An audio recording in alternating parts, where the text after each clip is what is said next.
మంది బయటికి పంపించేసి మందని బయట పంపించి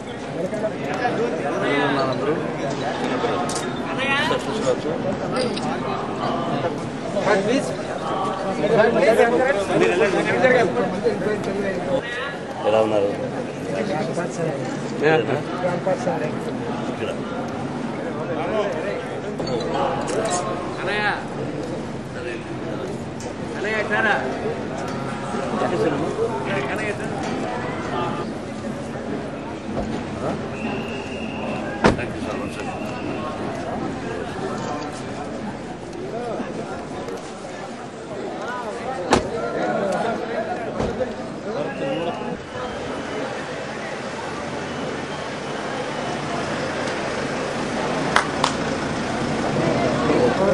ఒక విషయం కోర్టులో ఉన్నప్పుడు మాట్లాడకూడదు. నెంబర్ 1.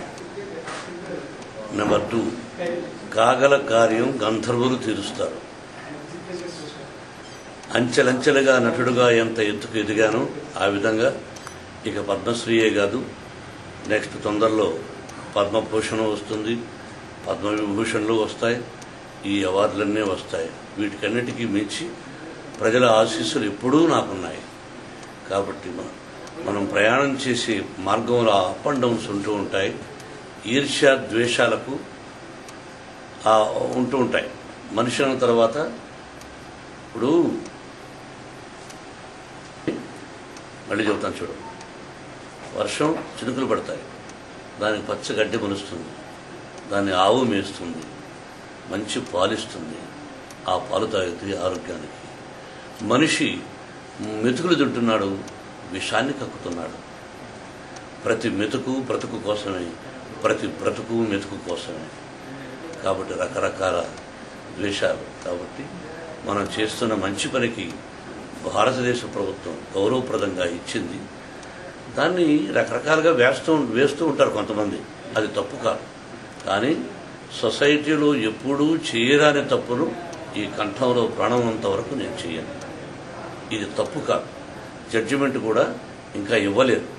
ఇవ్వని దాన్ని తెలియకుండా చేశారు. మీరు ఈ రోజున ఏమి ఇచ్చారో నాకు తెప్పించి చూసుకుంటే కూడా అవి కొన్ని ఛానల్స్ తప్పుగా చేశారే అని మీరే బాధపడతారు. అటువంటిది ఏమీ లేదు. ఇంకా కోర్టులో తీర్పే లేదు. అది రాజకీయ